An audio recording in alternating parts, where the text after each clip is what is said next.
Assalamu alaikum everyone, this is Introduction to Psychology Part 1 PSY 312 by your knowledge. So today in this video we will be discussing the chapter 3, in which we will be discussing chapter 2. Chapter 2 is about the nervous system, and we have completed chapter 1, which was about the neurons, and in which we discussed the structure of neurons and functions of neurons and characteristics of neurons in great detail. And today in this video we will be discussing the nervous system, the lesson 2. We will be starting the lesson 2, which is the nervous system.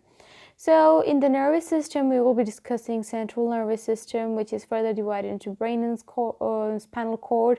And then we will be discussing the peripheral nervous system, which is further divided into somatic nervous system and autonomic nervous system. I have included the flow chart of the nervous system.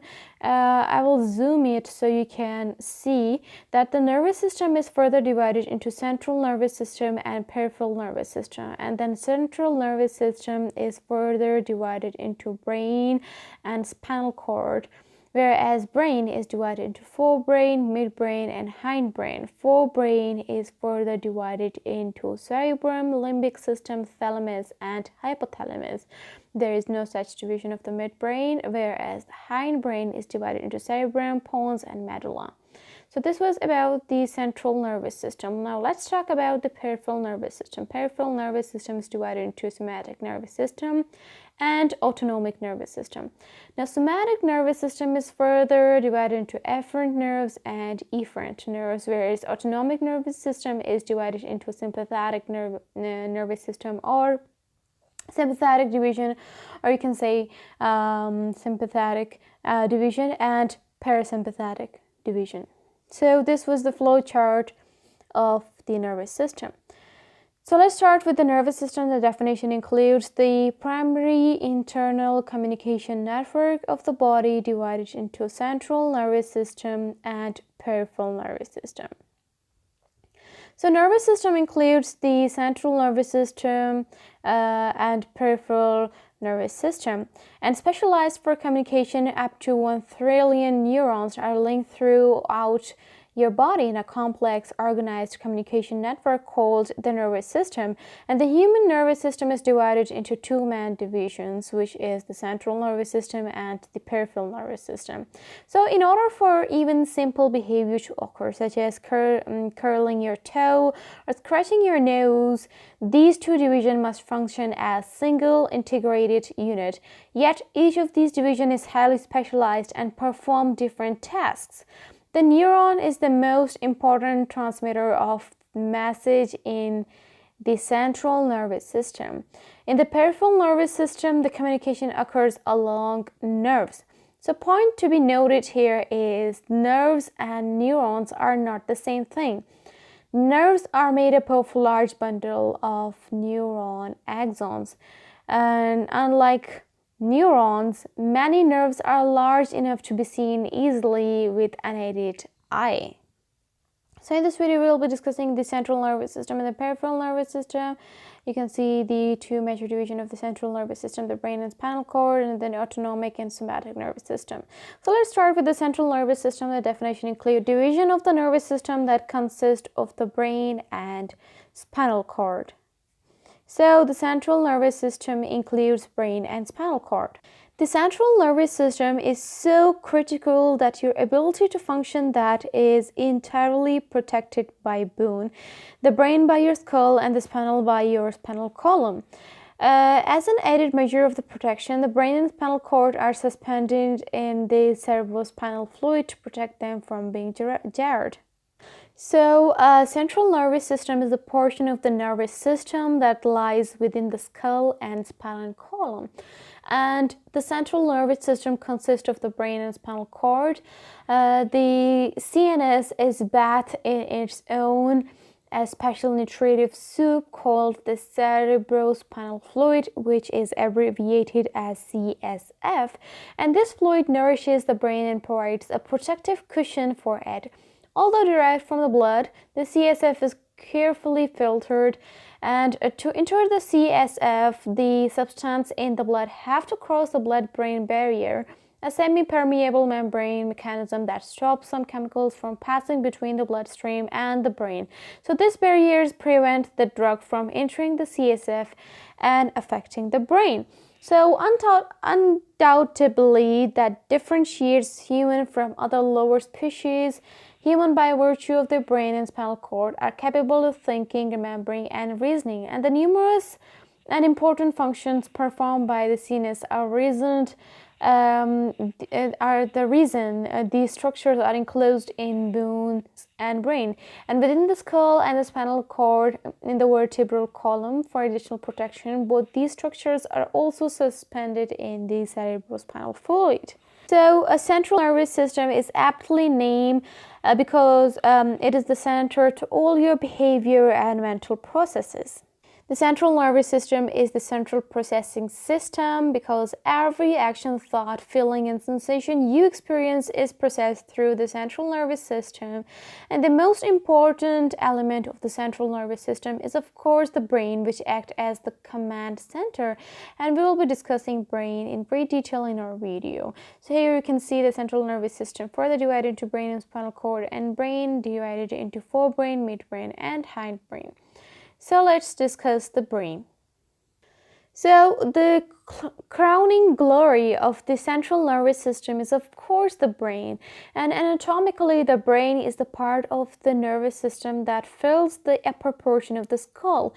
And although it weighs only about 3 pounds and could be held in one hand, and the brain contains billions of integrating cells that integrate information from inside and outside the body, coordinate the body's actions, and enable us to think, remember, plan, create, and dream. Or you can say the brain weighs about 1.3 kilogram to 1.4 kilogram and contains billions of neurons. So it connects with the rest of the nervous system by means of the spinal cord, which runs from the base of the brain to just below the level of the waist. In other words, the spinal cord is the extension of the brain. So under the brain, we will be discussing the forebrain, and in forebrain, we will be discussing the cerebral cortex, what actually is cerebral cortex, and then we will discuss the cerebrum, limbic system, and thalamus and hypothalamus. So let's start with the cerebral cortex, but before we move on, I would like to show you a picture which I have found useful, so I included it in my video. Here you can see the cerebral cortex. You can see the largest structure, the cauliflower structured part of the brain. And here you can see this region is the forebrain, and this region is the hindbrain, which includes the parts bone, cerebrum, and reticular formation. And here you can see the midbrain. So let's start with the forebrain. The definition includes the largest and most complex brain region, which contains centers for complex and mental processes. So normally, forebrain includes the cerebral cortex and limbic structure, and situated above the midbrain, the largest region of the brain, the forebrain. In human brain, the forebrain represents about 90% of the brain. Many important structures are found in the forebrain, and the forebrain is the largest and most complex region of the brain, encompassing a variety of structures including the thalamus, hypothalamus, limbic system, and cerebrum. This list is not exhaustive, and some of these structures have their own subdivisions. The thalamus, hypothalamus, and limbic system form the core of the forebrain, and all three structures are located near the top of the brainstem, and above them is the cerebrum, the seat of the complex thought. This relatively large structure may contain 70% of the neurons in the central nervous system, and the wrinkled surface of the cerebrum is the cerebral cortex, the outer layer of the brain, the part that looks like a cauliflower. So in the forebrain, we'll be discussing the cerebral cortex. It also includes cerebrum and limbic system and thalamus and hypothalamus. But in this video, we'll be discussing the cerebral cortex. So let's start with the definition. The definition includes the wrinkle over the portion of the forebrain which contains most sophisticated brain centers. So the outer portion of the forebrain, the cerebral cortex, is divided into two cerebral hemispheres. And the word cortex means bark, which means and much like the tree, the bark of the tree, the cerebral cortex is the outer covering of the forebrain, and the thick bundle axons called the corpus callosum. You can see here the structure of the cerebral hemisphere and the corpus callosum, which we'll be discussing in our video. Corpus callosum and forebrain lobes, which we'll be discussing under the topic of cerebral cortex. So the definition of the corpus callosum includes a thick bond of nerves fibers that connects the two cerebral hemispheres and act as communication link between them. You can say that a thick bundle of axons called the corpus callosum connects the two cerebral hemispheres. As you saw in the picture here, the corpus callosum was in the picture that it is connecting the two cerebral hemispheres. So corpus callosum serves as the primary communicative link between the left and the right cerebral hemisphere. The cerebral cortex is only about a quarter of an inch thick, and it is mainly composed of glial cells and neuron cell bodies and axons, giving it a grayish appearance, which is why the cerebral cortex is sometimes described as being composed of gray matter. Extending inward from the cerebral cortex as being composed of gray matter, extending inward from the cerebral cortex are white myelinated neurons that are sometimes referred to as white matter, and these myelinated axons connect the cerebral cortex to other brain regions. And numerous grooves and bulges characterize the human cerebral cortex, and the purpose of these ridges and valleys is the ease to illustrate. Imagine a flat 3 foot by 3 foot piece of paper. You can compact the surface area of this piece of paper by scrunching it up into a wad. So in much the same way, the grooves and bulges of the cerebral cortex allow about 3 square feet of surface area to pack into the small space of the human skull. So each cerebral hemisphere can be roughly divided into 4 regions or lobes: the temporal, occipital, parietal, and frontal lobes, and each lobe is associated with distinct functions. Near your temple, the temporal lobe contains the primary auditory cortex, which receives the auditory information, and the definition includes an area on which hemisphere of the cerebral cortex near the temple that is primary receiving area for the auditory information. So this structure is located on both sides of the brain and is concerned with the perception and recognition of auditory stimuli, which is hearing, and memory, which is hippocampus. The temporal lobe have their own primary conical area, the auditory cortex, and the auditory cortex of each lobe receives input from both the ears, but more from the contralateral ear. Particular regions of the auditory cortex are responsible for processing sound of particular frequencies. Damage to temporal lobe on the left side of the brain can hinder comprehension of speech and language. Now let's talk about the occipital lobe. The definition includes an area at the back of each cerebral cortex that is the primary receiving area for visual information. So at the very back of the brain is the occipital lobe, and the occipital lobe includes the primary visual cortex where the visual information is received.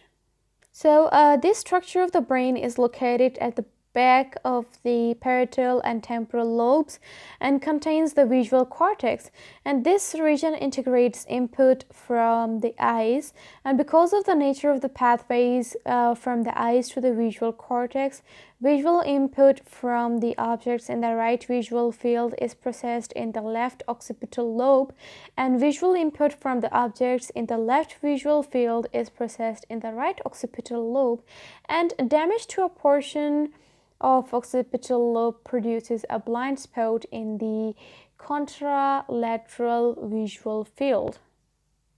Now let's come to the parietal lobe. The definition includes an area on each hemisphere of the cerebral cortex located above the temporal lobe that possesses somatic sensation. So the parietal lobe is involved in processing bodily or somatosensory information, including touch, temperature, pressure, and information from receptors in the muscles and joint.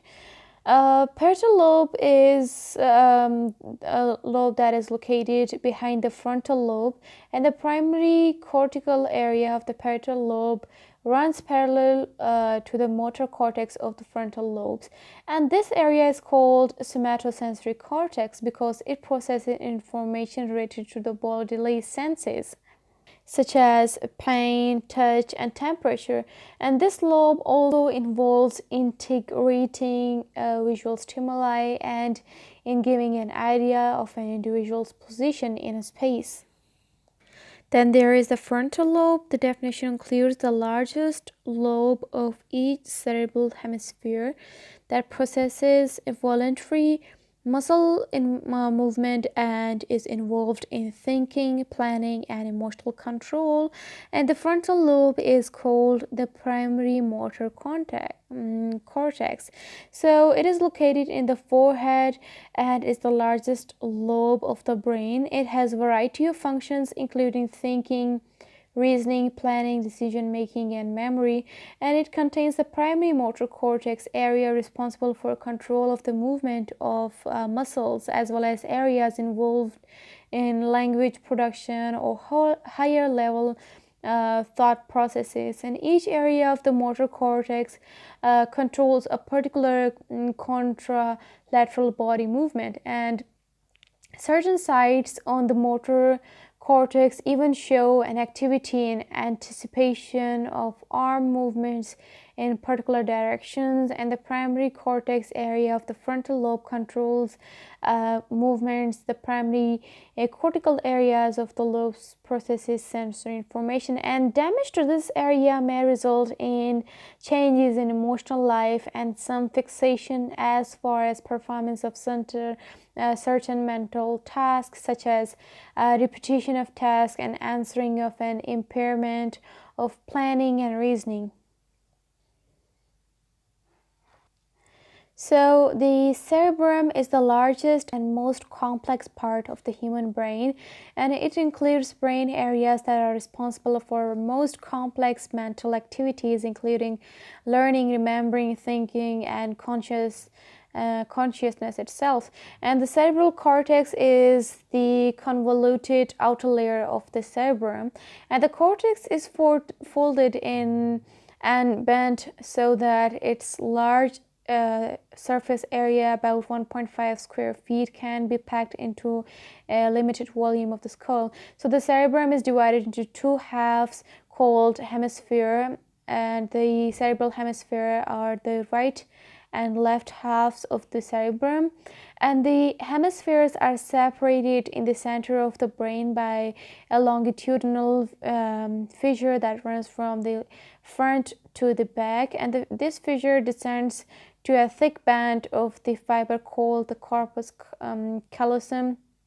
In the corpus callosum is a structure that connects the two cerebral hemispheres, and then each cerebral hemisphere is divided into four parts called lobes, and more for convenience than because there really are four distinct pieces. To some extent, each of these lobes is dedicated to some specific purposes. like we discussed the occipital lobe at the back of the head, which includes the cortical area where most visual signals are sent and visual processing is begun. This area is called the primary visual cortex. And then we discussed the parietal lobe, which is forward of the occipital lobe. It includes the area that registers the sense of touch, called the primary somatosensory cortex, and various sections of this area receive signals from different regions of the body. And then we discussed the temporal lobe, which means near the temples, lies below the parietal lobe, and near its top the temporal lobe contains an area devoted to auditory processing and the primary auditory cortex. So this was about the types of the lobes.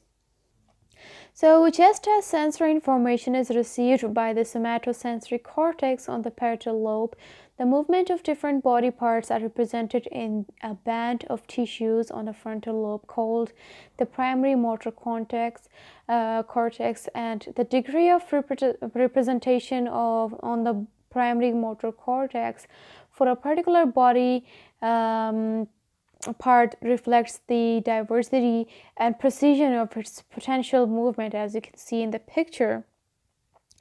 It's not surprising that almost one third of the primary motor cortex is devoted to the hands, and another third is devoted to facial muscles. And this proportionate representation of these two body areas on the primary motor cortex is reflected in the brain capacity to produce an extremely wide range of band of movement in movement and